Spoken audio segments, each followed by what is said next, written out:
지난 시간에 우리가 유교의 이상사회를 얘기하지 못하고 끝났죠? 맞나요? 반응이 없으시네. 정치관까지 얘기했죠? 그쵸? 예, 정치관이 6번이었으니까 그러면 7번이라고 보고 이상사회 부터 나가보도록 하겠습니다. 유교에서의 이상사회는 공자 선생님이 제시하신 이상사회의 모델을 적용을 하고 있고요. 그걸 우리는 대동사회라고 표현합니다.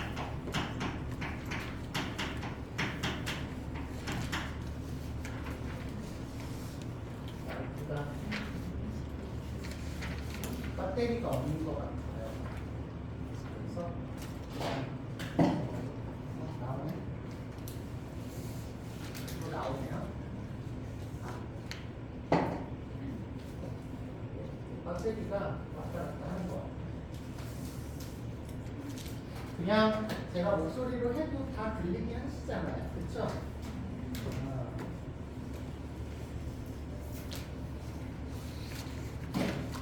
네. 공자 선생님이 얘기하신 대동사회인데요. 대동사회라는 말은 일단 여러분 여기 대자가 큰 대자야. 큰 대자. 그래서 크게 하나가 되는 사회다라는 말로 이해해 주시면 돼요.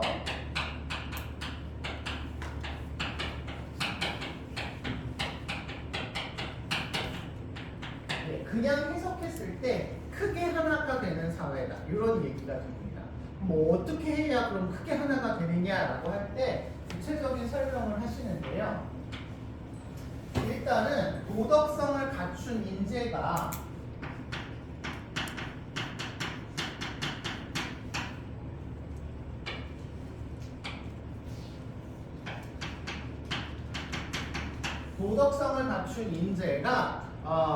나라의 등용이 된다 이렇게 표현을 합니다.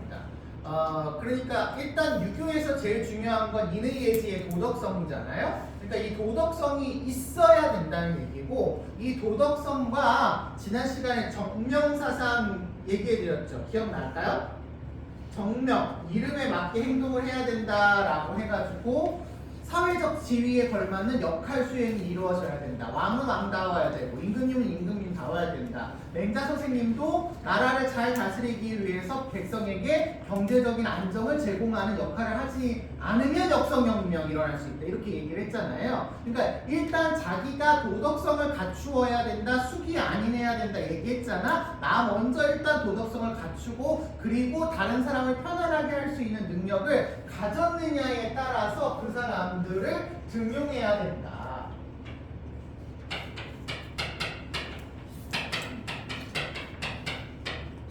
그 사람들을 이제 국가의 관리로 임명을 해야 된다라는 뜻인데, 이게 획기적인 게 그때 당시만 해도 신분사회였기 때문에 그냥 물려주는 거였거든요. 음서처럼. 그래서 공자 선생님이 얘기하신 그 이상적인 사회의 모습은 신분에 따른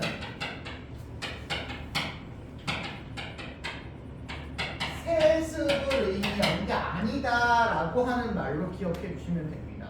공자 선생님 자체가 서자 출신이었기 때문에 높은 관직, 뭐 국상 대리까지 가긴 했습니다만, 국무총리까지는 가긴 했습니다만, 그때도 엄청 많이 비난을 받았고 제후들이 많이 반대를 했어요. 그래서 능력이 중요하지 신분이 중요한 게 아니다라는 말을 하시게 됩니다. 그 다음에는 어떤 사회가 대동사회냐면 나의 가족만을 가족으로 여기지 않고 다른 사람의 가족들도 내 가족처럼 여기는 사회라는 표현을 쓰거든요. 선생님은 이렇게 씁니다. 폐쇄적인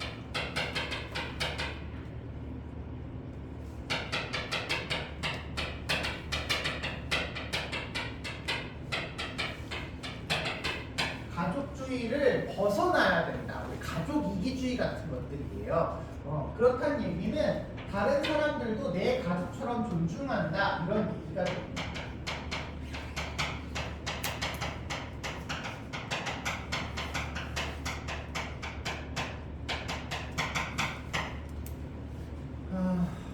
그렇죠. 어쨌든 유교는 나로부터 시작해서 확대 나가는 거기 때문에 내 가족이 소중하면 남의 가족도 소중하게 여길 수 있는 그런 사회가 되어야 바람직하다. 그래야 크게 하나가 되는 거 아니냐. 내 가족만 중요하고 다른 가족은 중요하지 않아. 이렇게 평가하면 가족 이기주의가 돼버려서 나라 안에서 균열이 생기겠죠. 그래서 그러지 않도록 하기 위해서 이런 개방적인 가족 형태를 지향한다라고 생각하시면 될 것 같고요. 그 다음에는 뭐 젊은이가 일자리를 잃지 않으며 일자리를 얻으며 고아나 과부나 노인이 국가로부터 돌봄을 받는 사회라고 해요. 이런 사회를 현대적으로 해석하자면 젊은이가 일자리가 없는 걸 우리가 무슨 사람이라고 명칭을 하죠?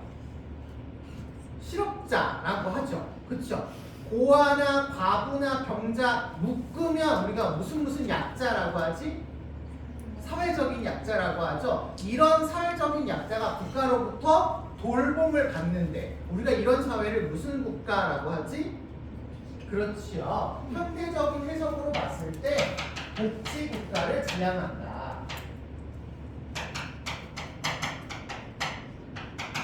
라고 생각해 주시면 좋겠어요. 사회적인 약자들을 국가가 돌보는 사회가 이상적인 사회야 이렇게 얘기하고 마지막으로 뭐 도둑이 없어서 문을 걸어주지 않는다 뭐 이런 얘기도 합니다. 그리고 다른 데에 나오는 건데 부가 많고 적음을 걱정할 게 아니라 고르지 못함을 걱정해라 이렇게 얘기해요.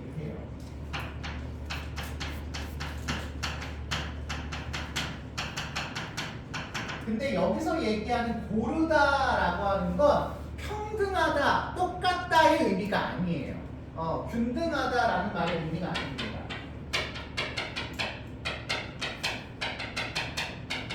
네, 누구에게 돌아갈 게 제대로 돌아가지 못한 걸 걱정해라 라는 것이기 때문에 똑같이 얘가 100원 가졌으면 너도 100원 가져야 돼 라고 하는 말로 의미하는 게 아닌 거예요. 고르게 분배되지 못한다라고 하는 것을 걱정해라. 많고 적음보다는 잘 분배가 됐느냐 그렇지 못했냐를 걱정하는 사회가 지향되어야 된다라고 생각을 하셨기 때문에 이런 사회가 유교에서 얘기하는 이상적인 국가의 모습이다 생각하시면 되겠습니다. 여기까지가 우리가 유교고요. 유교의 핵심은 도덕성을 열심히 수양을 해서 다른 사람에게까지 미쳐야 된다. 근데 그 도덕성은 인의 예지 같은 아이들이었다. 보통은 인위적인 주범적인 형태로 많이 나타나게 되고요. 열심히 노력하면 누구나 도덕적인 이상에 이를 수 있다. 이걸 많이 강조를 하고 계시는 게 유교였지요.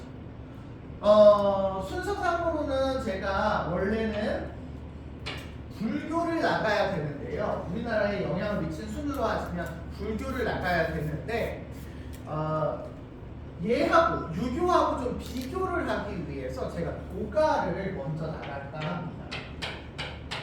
도가를 먼저 나갈까 합니다. 같은 공자와 맹자와 같은 비슷한 시기에서 활동했었던 제자백가의 한나의 종류였고요. 대체적으로 제자백가의 대부분의 그 주도 세력이 유교였기 때문에 유교에 반대하는 모습으로 나타나게 되거든요. 그래서 도가는 유교에 반발된 모습 여기에 포인트를 두고 공부하시면 될 것 같아요. 자, 도가는 뭘 가르쳐서 도가라고 하느냐? 일단 우리 유교, 불교는 다 무슨 교자를 써서 얘기하는데 도가는 왜 도교라고 안 할까? 이게 유교나 유가나 뭐 얘네들은 비슷한 계열이에요.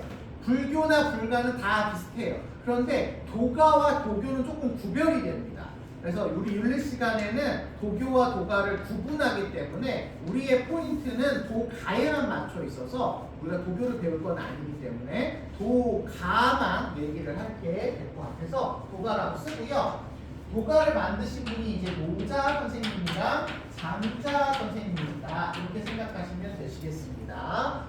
이런 말 쓰면 다 중국 사상가다 이렇게 생각할 수 있겠죠. 이들이 강조하고 있는 내용은요, 아이러니하게도 유교하고 똑같아요. 도덕성입니다.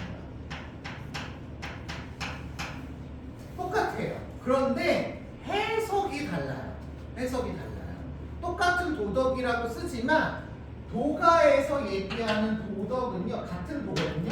뭐냐면 자연스러움입니다.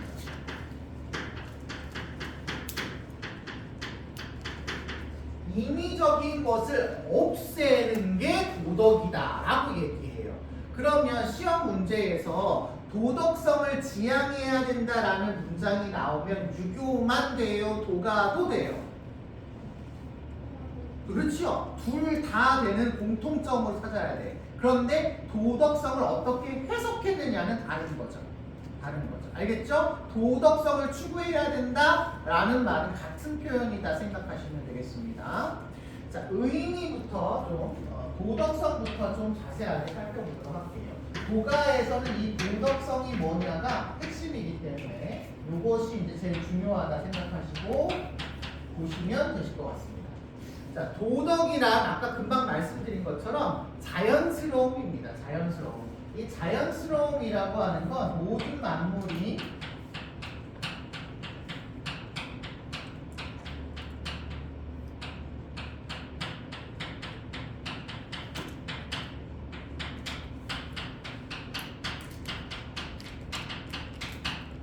돌아가게 만드는 근본 원리다 이렇게 얘기할 수 있어요. 태어나고 늙고 죽고 하는 그 원리 있잖아요. 봄 지나면 여름 오고 여름 지나면 가을 오는 그 원리 있잖아요. 여러분이 부모님에게 태어나서 원래 그 아이의 모습에서 지금까지 성장하는 거 이런 원리가 다 도덕이래요. 복숭아 씨앗이 심겼으면 이 복숭아 씨앗이 햇빛을 받고 물을 얻고 영양분을 끌어올려서 복숭아 나무가 되고 그 복숭아 나무에서 복숭아 열리는 그 모든 원리를 도다 이렇게 얘기합니다. 조금 추상적이죠. 조금 추상적이죠. 자연적인 법칙이다 생각하시면 조금 쉽지 않을까 싶을 것 같아요. 자연 법칙이다 생각하시면 좀 쉬울 것 같습니다. 다른 표현으로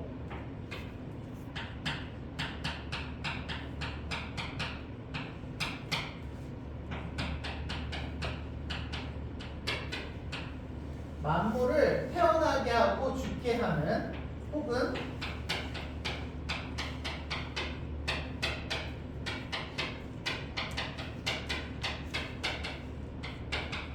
성장하고 발전시키게 하는 힘이다 라고 생각해 주셔도 괜찮을 것 같아요. 언어적인 표현으로는 이렇게 여러 가지 표현으로 사용돼서 나올 수가 있을 것 같습니다. 이 아이가 우리 삶에 어떻게 실현되어 있느냐 도에 대한 설명이 제가 조금 더 어렵게 나올 것 같습니다. 도는요 자연스러운 거니까 인위적인 행동으로는 실현이 안 됩니다. 그랬을 때 보통 이 인위적이다라고 하는 것의 대상이 되어지는 게 유교예요. 유교의 인의예지.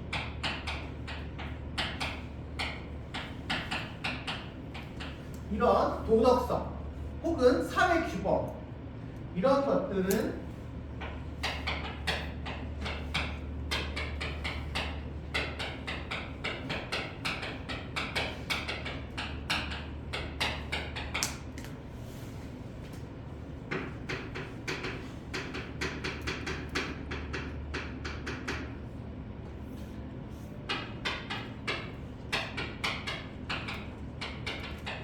우리가 자연스럽게 살아가는 것에 방해가 되고 어긋나는 그런 모습을 보이고 있기 때문에 우리는 인위적인 것에서 벗어난 그런 어떤 모습을 통해서 자연을 실현하셔야 돼요. 유교하고 좀 비교해 볼 때에 하늘을 좀 얘기해 보려고 해요. 똑같이 하늘에 대해서 얘기를 하는데 한문으로는 하늘천 이렇게 얘기하죠. 유교에서의 하늘은 도덕성의 근본으로 인간에게 야 이게 도덕성의 기준이니까 너네들은 이렇게 살아. 도덕적으로 사는 게 선한 삶이고 도덕성에 어긋나는 악한 삶이야. 그러니까 너네들은 도덕적으로 살아야 된다라는 명령을 내리는 주체인 거죠. 그래서 도덕적인 명령 1000명에 따라서 활동을 하잖아요. 그렇죠? 그래서 임금도 하늘이 보내준 거고 뭔가 잘못된 일을 하면 하늘이 벌을 주기도 하고 상을 주기도 하는 그런 인격적이고 가치 개입적인 하늘이었다라고 본다면 도가에서의 하늘은요 그냥 하늘입니다. 구름 떠 있고 해가 떠 있는 그냥 하늘이에요.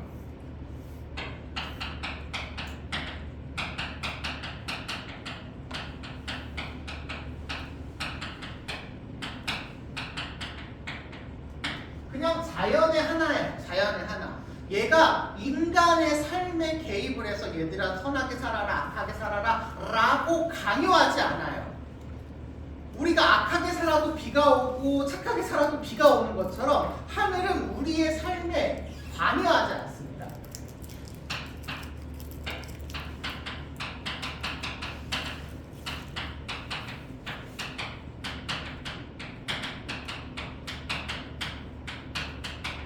인간 사회에 개입하지 않아요. 어떻게 살든 상관없어요. 착하게 산다고 하늘이 맨날 날씨 막 좋게 만들어주고 이렇지 않잖아요. 그냥 돌아가고 있는 거예요. 자연의 하나로서. 우리가 이걸 이렇게도 표현하죠. 가치가 안 들어있다.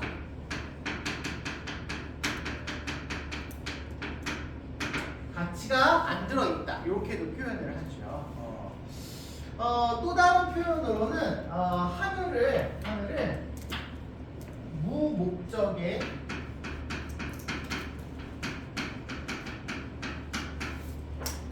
무위의 체계다.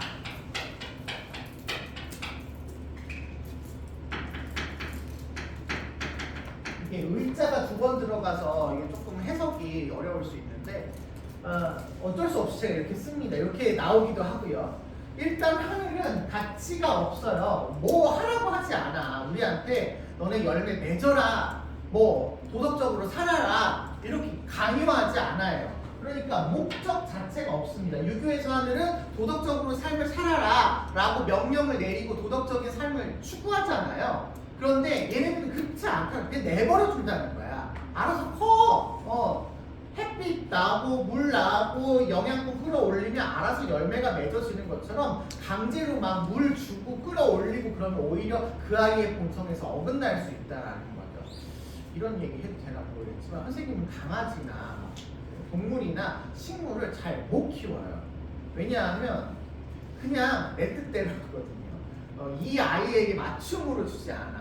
좀 건조한 것 같다 그러면 물 많이 주고 강아지가 와서 막 나한테 막 뭐 먹는데 달라 그러면 막 주고 싶고 막 이렇거든요. 그러면 막 주게 되고 그래서 막 병도 걸리고 막 이래서 나는 잘 못 키워요.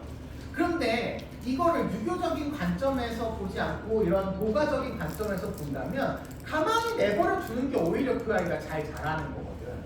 하늘이 그렇다는 거야. 그냥 내버려 두라는 거야. 내버려 두는 무의적인 어떤 삶을 살지만 무질서하지는 않아요. 여기 체계라는 말에 제가 중요한 표현을 했죠. 체계라는 말이 질서가 있다라는 표현입니다. 질서가 있다. 봄 지나고 우리가 여름, 가을 바로 넘어가지 않죠. 반드시 봄 지나면 가을 옵니다. 씨앗이 심겨졌는데 바로 열매로 나오지 않죠. 자라서 꽃이 피고 나무가 자라고 그리고 나서 열매를 맺는 것처럼 체계가 없지는 않아요. 그런데 어떤 질서 정연한 어떤 삶을 강요하지 않는다라는 거죠. 그래서 무목적의 무위의 체계다라는 조금 어려운 표현을 쓴다라고 알아두시면 좋겠습니다. 이걸 정리해서 제가 특징이라고 하나 더 말씀드릴게요. 좀 반복적이기는 한데 그만큼 중요하기 때문에 그렇습니다. 자, 도덕은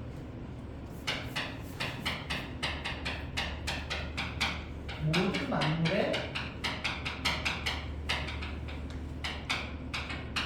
내재하고 있습니다. 여러분 안에도 있고요. 자연, 흙이나 나무나 동물이나 얘네들도 다 가만 놔두지 누가 인위적으로 이끌어서 크게 하지 않아요. 여러분 누가 키워주셔요? 부모님이 키워주시죠. 근데 여러분 부모님이 여러분을 이런 모양으로 키운 건 아니죠. 그냥 여러분이 태어날 때 이런 모양으로 자랄 거라는 게 이미 내재되어서 그냥 잘 먹고 잘 놀고 잘 공부하고 하다 보니까 이렇게 성장을 한 거잖아. 강제로 누가 키워준 게 아니라는 거야. 이미 여러분 태어날 때부터 이런 모양으로 이런 형상으로 이렇게 나타나게끔 내재된 어떤 본질을 가지고 있다라는 거예요. 가지고 있고 그것이 자연스러운 과정을 통해서 이렇게 드러난 거다. 이런 거죠. 강제 강압이 아니라. 알겠죠? 그랬을 때 여러분도 도덕을 가지고 있고 자연도 도덕을 가지고 있다면 자연이 귀해요? 여러분이 귀해요? 누가 더 귀해요? 누가 더 귀해요? 이렇게 물어볼게요. 우리 집에 형제가 5명이 있어요. 1번, 2번, 3번, 3호. 요즘에는 1호, 2호, 3호, 4호 이렇게 얘기하더라고요. 5호까지 이렇게 형제가 있어요. 우리 어머니나 우리 아버지는 이 1호부터 5호 중에서 누구를 제일 사랑하실까? 1호는 성국이라고 합시다. 누구를 제일 사랑할까요? 성국이 제일 사랑할까요? 아니에요? 누구를 제일 사랑할까요? 똑같죠, 뭐. 똑같죠. 예, 10손가락 깨물어서 안 아픈 손가락이 어딨어. 다 똑같잖아. 자연의 입장에서 보면 나무도 자연이고 동물도 자연이고 사람도 자연이니까 다 똑같다는 거야. 모든 아이가 다 똑같은데 얘는 귀하고 얘는 안 귀하다 이렇게 구별하면 될까요? 안 될까요? 안 되죠. 그래서 유교에서 얘기하는 본비, 친소, 서나, 미추 이런 아이들을 구별하라고 할까? 구별하지 말라고 할까? 구별하지 말라고 할까?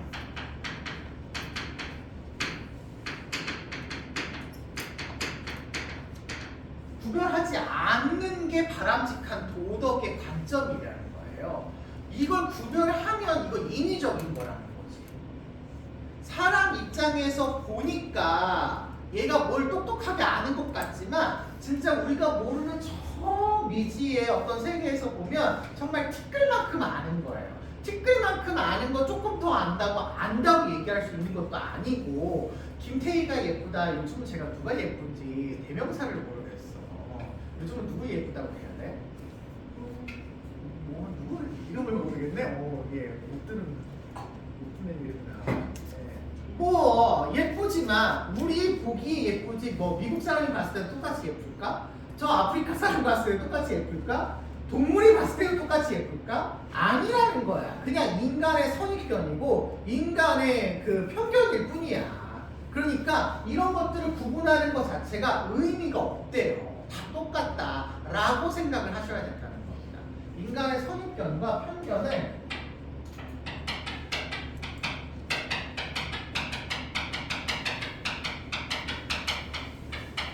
제거해야 된다라고 얘기해요.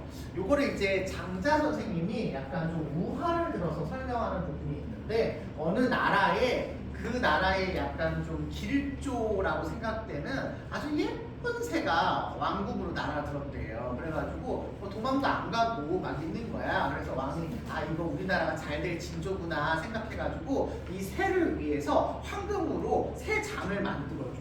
그리고 임금님이 먹는 음식도 줘.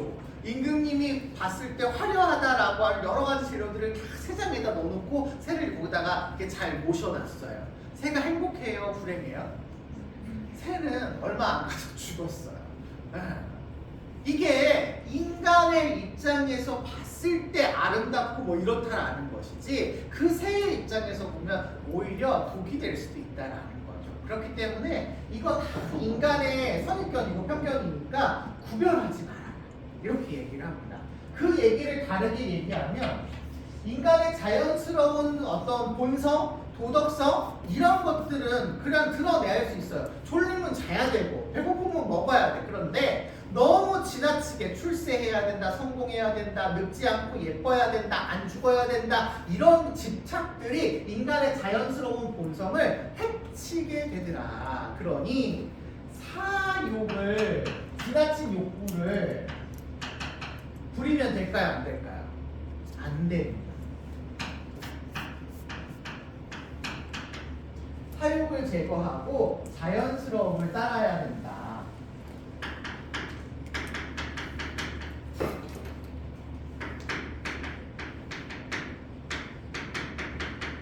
요게 도가에서의 가장 큰 특징이다 이렇게 생각하시면 됩니다. 그런데 요거 사사로운 욕망을 제거해라 라고 하는 거는 유교에서도 얘기를 해요 안 해요?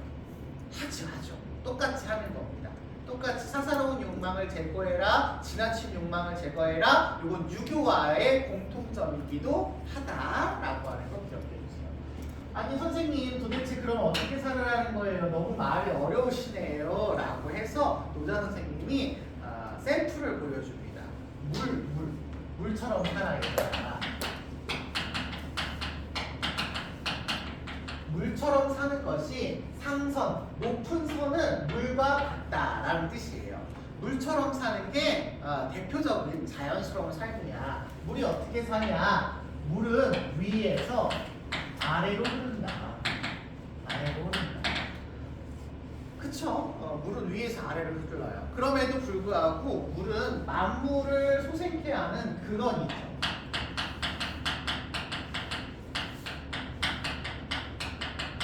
근본이 됩니다. 물이 없으면 인간도 살 수 없고 동물도 살 수 없고 식물도 살 수 없어요. 물은 정말 우리에게 중요한 존재임에도 불구하고 높은 곳으로 올라가지 않고 낮은 곳으로 내려온다고 합니다. 높은 물이, 그러니까 위에 있는 물이 깨끗해요? 아래에 있는 물이 깨끗해요? 위에 있는 물이 깨끗하잖아. 아래로 갈수록 더럽고 별로 좋지도 않은데도 불구하고 만물의 근원인 이 물이 아래를 찾아서 내려간대요. 그렇게 사는 게 바람직한 거랍니다. 유교에서는 이름을 날리고 출세하고 명예롭게 살고 높은 관직을 얻는 것이 좋은 것 같지만 세상의 근본이 되는 건 위에 있지 않고 아래에 있다. 내려와야 된다. 겸손해야 된다. 라고 얘기를 하고 있어요. 그래서 더 겸허라는 덕을 지니 물처럼 사는 게 좋은 거야. 이렇게 얘기하시고, 두 번째로는 물은 장애물을 만나면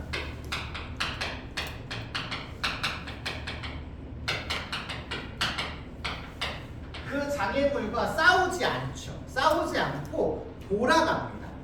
유교의 입장에서 보면 살신성인이라고 얘기하잖아. 내가 도덕성을 이루기 위해서는 하찮은 나의 목숨을 버릴 수도 있어요. 네, 그 정도로 맞서서 싸워야 돼. 의를 이루기 위해서. 근데 얘네들은 도덕성을 이루라고 이야기하면서 자연스럽게 피해가래. 너무 어떻게 보면 비겁한 것 같이 보이잖아요. 그런데 나중에 시간이 지나면 그 물의 흐름을 방해하는 돌멩이가 가운데 이렇게 박혀 있어요. 그러면 그 돌멩이가 나중에 시간이 지나면 어떻게 되겠지? 어떻게 될까요? 깎이죠. 깎이고 세월이 더 지나면 아예 흔적도 찾아보지 못하게 없어져 있죠. 결국 누가 이겨요? 물이.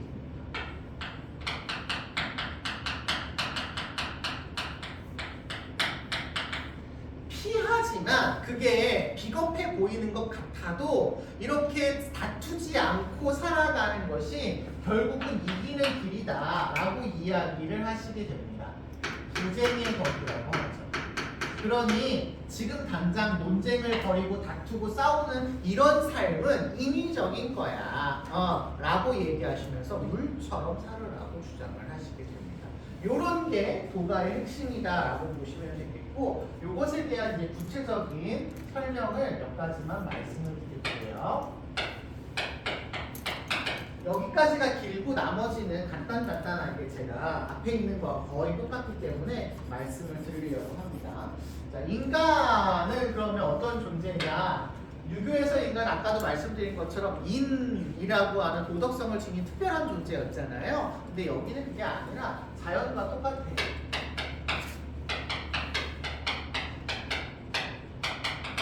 자연의 일부이기 때문에 자연과 평등합니다.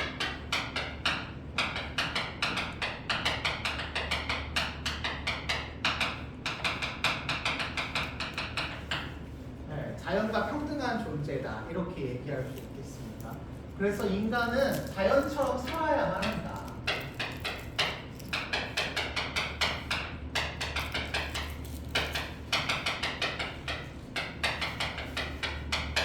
순응하면서 살아야지 인간이 뭐 특별하게 두드러지는 그런 존재가 아니다라고 도가에서는 생각을 하게 됩니다. 자, 그럴 때 어떻게 하면 자연스럽게 살 수 있느냐? 수양을 살펴볼게요. 어떻게 하면 되느냐? 첫 번째는요, 무위자연하시랍니다. 다 똑같은 단계에서 반복하는 거예요. 무위자연.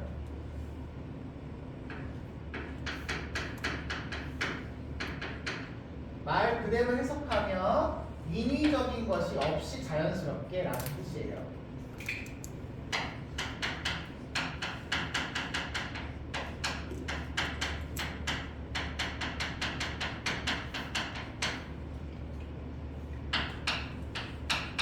인위적인 어떤 편견이나 잘못된 어떤 법칙, 규범, 제도, 인간의 인식 이런 것들을 다 버리시고 자연스러움에 따라서 살아라 라고 이야기하는데 요 말을요 다르게 표현하면 원래 너가 가지고 있었던 잘못된 선입견을 버려야 된다라는 의미에서 무지한 삶이다 이렇게 표현합니다. 무지. 여기서 얘기하는 지는 아예 지식이나 지혜가 없다 이런 의미가 라기보다는 이런 의미도 조금 반영되어 있지만 이런 의미라기보다는 앞에 있는 좀비 친소 선원 미추와 같은 아이를 분별하는 지혜를 이야기해요. 이 지혜가 없어야 된다. 그 다음에 무욕한 삶을 살아라. 아까 여기 욕자도 무욕도 욕구를 아예 없애라는 그런 무욕이 아니라 아까 여기 얘기한 뭘 없애라는 거야? 사욕을 없애라는 거야. 그런데 사욕을 없애라는 표현 자체를 무욕이라고 써서 표현을 합니다. 알겠죠? 그래서 이거 사사로운 욕구를 없애라는 뜻이고요. 사사로운 욕구 그래 씁시다. 사사로운 욕구.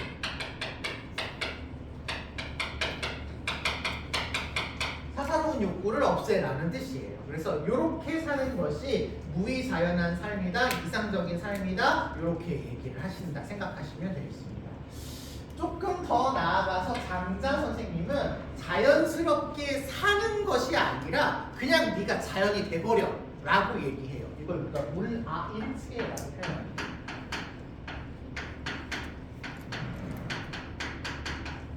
물아일체, 만물과 내가 하나의 몸을 이룬다 라는 뜻이에요. 만물과 하나가 되는 경지라고 쓸게요.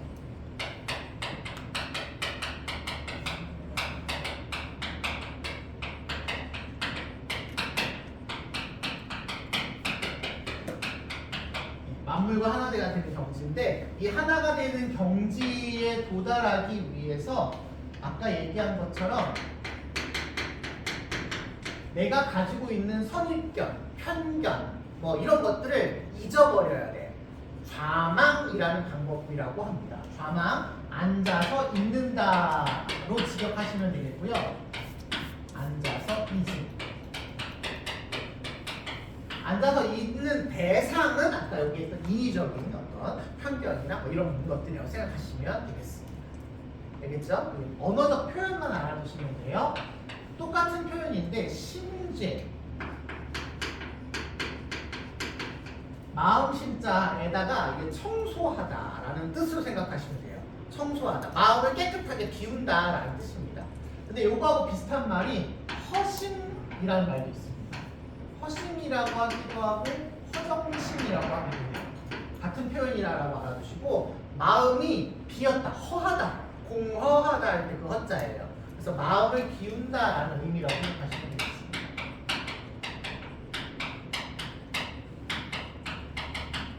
마음을 비운다. 이 두 가지 방법은 결국에 인위적인 것들을 비워서 내 마음을 깨끗하게 만든다. 그러면 그 내 마음의 깨끗해진 마음에 자연의 도가 자리를 하게 되어서 자연과 일치된 삶을 살 수 있게 된다. 이렇게 표현을 하시는 말입니다. 괜찮아요? 또 다른 표현들이 나오는데요. 이거 언어적인 표현만 알아보세요. 소요유. 이렇게 쉼지와 자망을 통해서 내 마음이 도에 일치가 되면 진정한 자유로움을 얻게 된다.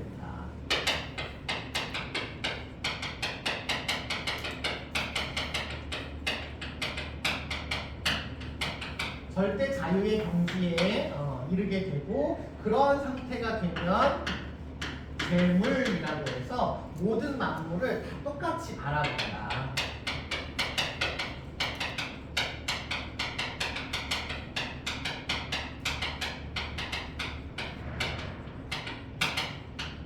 제자가 가지런히하다 제자거든요. 그래서 똑같다. 아까 우리 집에 5 자녀가 있다면 5 자녀가 누구는 훌륭하고 누구는 안 훌륭하고 이렇게 안 하고 다 똑같이 본다. 이런 의미예요. 다 똑같이 보는 그런 일치된 삶을 살게 만든다. 라는 이런 방법들을 이야기하고 계셔서 얘네들의 말과 결국에 유교의 말을 조금 섞어서 보자면 얘네들도 결국 태어날 때부터 이런 도덕성을 지니고 있는 거잖아.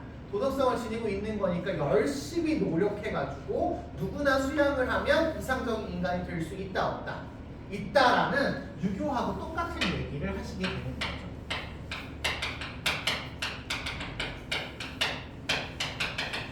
수양을 통해서 근데 이 수양이 이렇게 얘기하면 조금 인위적일 것 같으니까 자연스러움을 본받아라는 말을 쓸게요. 노력이라고 합시다.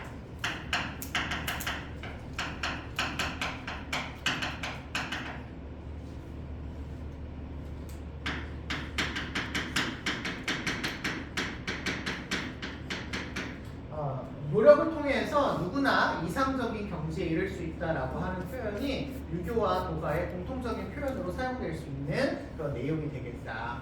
다만 이상적인 경지가 뭐냐라고 물어본다면 그건 좀 다르겠죠. 도가는 자연스러운 삶이고 유교는 도덕적인 삶을 추구하니까 이게 좀 다르겠죠. 그때 이상적인 인간을 가리켜서 보통 일반적으로 쓰는 표현은 성인인데 성인은 너무 일반적이어서 우리가 구분하기가 어려운 말이라고 했잖아요. 유교에서도 쓰고 다른 학문에서도 많이 쓰니까 요거 말고 도가에서 쓰는 표현으로는 신처럼 된 인간이다. 천인 자연스러움의 극치에 이른 인간이다. 지인 이라고 해서 진리에 도달한 인간, 지극하게 높은 경지에 이른 인간 뭐 이렇게 표현을 하는데요. 요 4가지 표현이 나오시면 99% 도가의 이상적인 인간이다. 이렇게 생각하시면 되겠습니다. 되겠죠? 그래서 이런 표현들을 이상적인 인간으로 삼는다. 마지막입니다. 이상적인 사회. 유교에 비해서 도가는 정치 얘기를 하지 않아요. 정치 얘기를 안 하는 게 너무 당연하죠. 왜냐하면 얘는 자연스러운 게 좋은 거니까. 인위적으로 뭔가 사람을 배치하고 권력을 나누고 이런 것들을 거부하겠죠. 그래서 정치적인 삶에 관심이 없어요. 그래서 노자 선생님만 소국과민이라고 이상사회를 제시하는데 그 이후에는 아예 이상사회에 대한 얘기도 별로 나오지 않습니다. 그래서 이 정도 수준만 알아두시면 되는데 유교에서 이상사회는 대동사회, 노자에서 이상사회는 도가에서 이상사회는 소국과민이야. 그러니까 크고 작고에 엄청나게 차이가 있죠. 소국과민이라고 하는 말 자체의 뜻은 작은 나라, 과민은 적은 백성 이라는 뜻입니다. 작은 나라와 적은 백성. 왜 작아야 되느냐? 얘가 없으니까 그렇죠. 제도나 이런 것들이 사람들이 많아지면 필요할 수밖에 없어요. 어떻게 해라가 옛날에는 뭐 통신 기술이 있어요. 과학 기술이 있어요. 뭐가 있어요. 통제할 수 있는 뭐가 아무것도 없는데 사람이 엄청 많아. 그러면 할 수가 없죠. 선생님이 우리 반 이렇게 25명 이렇게 얘기하는 것과 우리 학교 전체를 얘기하는 거는 완전 다르죠. 확성기도 있어야 되고 마이크도 있어야 되고 뭔가 룰이 막 생겨야 돼요. 우리 반만 딱 얘기하면 우리 반에서만 이렇게 자율적으로 운영하면 돼. 조금 너가 늦겠니? 그러면 알겠어. 반영하면 되는데 우리 반만이 아니니까 딱 정해놓고 9시 등교 지각 막 그러면 어쩔 수 없이 9시에 등교 지각이라고 체크를 해야 되는 이런 상황이 발생하기 때문에 나라의 규모가 작아야 된다. 이렇게 얘기를 하고 있습니다. 그런 사회를 이제 나중에 이제 도덕경에서 이제 설명을 하시기로는 어떻게 설명을 하냐면 왕이 있으나 왕이 통치하는 걸 백성이 모른다고 얘기해요. 이걸 줄여서 뭐라고 얘기하냐면 무위로 통치한다.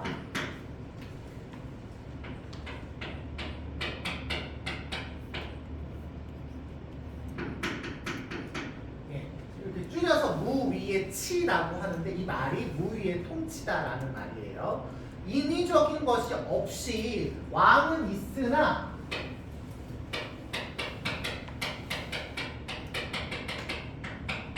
알 수 없어요. 일반 백성이 봤을 때 누가 왕인지 알 수 없어요. 너무 자연스럽게 통치를 하기 때문에 나를 이렇게 강제하거나 강요하는 그런 주체가 없어요. 그냥 자연스럽게 백성들이 자연스러운 삶을 살도록 내버려 두는 통치를 하고 있답니다. 그래서 왕도 똑같이 일반 백성처럼 빚 메고 밥 메고 농사 짓고 하는 일들을 하고 있으시대요. 그러니까 왕이 누군지 잘 모르는 거죠. 인위적인 것이 없고 자연스러움을 살기 때문에 백성들이 자연스러운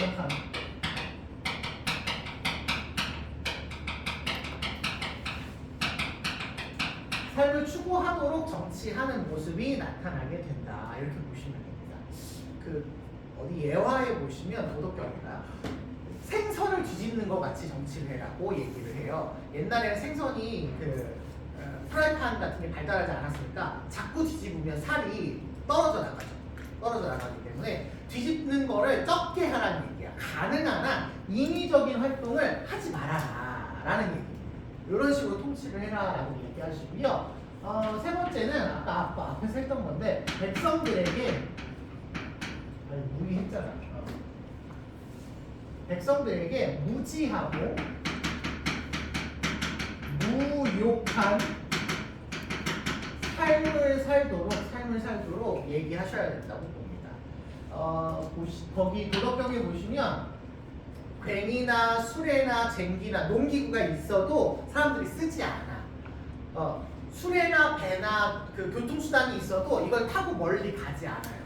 이게 무슨 말이냐면 뭔가 더 편리하기 위해서, 뭔가 더 이익을 많이 남기기 위해서, 다른 나라의 어떤 도움이나 그런 것들을 얻기 위해서 굉장히 열심히 노력하지 않는다는 거야. 그냥 주어진 것에 만족하고 소박하게 산다는 거죠. 소박하게 산다는 거야. 그렇게 사는 것이 바람직한 삶이라고 백성들에게 통치를 한다라는 거예요. 다른 말로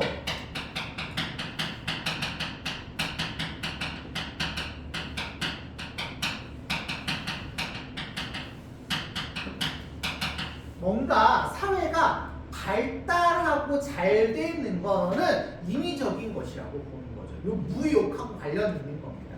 너무 지나친 욕구를 부릴 필요가 없다면 내가 기존에 있는 걸로 만족하게 살면 되는 거예요. 만족하게 살면 되는 거예요. 옆 나라에서 개 짖는 소리가 들리고 닭 우는 소리가 들려도 옆 나라로 이주하고 싶다라는 생각을 하지 않는데요. 개 짖는 소리, 닭 우는 소리는 뭔가 물질적으로 풍요하다는 거거든요. 풍요한 사회를 보고 그 나라에 가서 우리가 뭔가 풍요로운 재원을 좀 가져와야겠다 이런 생각을 하지 않는다. 이런 생각을 하지 않는다. 이해되시나요? 이런 사회가 좋은 사회라고 보고 있어서 뭔가 자연스럽고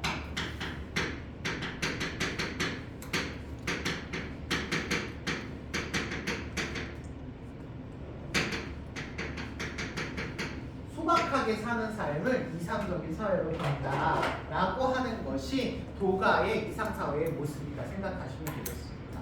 거의 유교하고 반대되는 개념으로 사용되고 있어요. 그래서 보통 비교할 때 유교와 도가를 비교하는 문제로 많이 출제를 하고 계시니까요. 이 두 가지를 공통점, 차이점 이런 것들로 구분해 주시고 공부하시면 될 것 같습니다.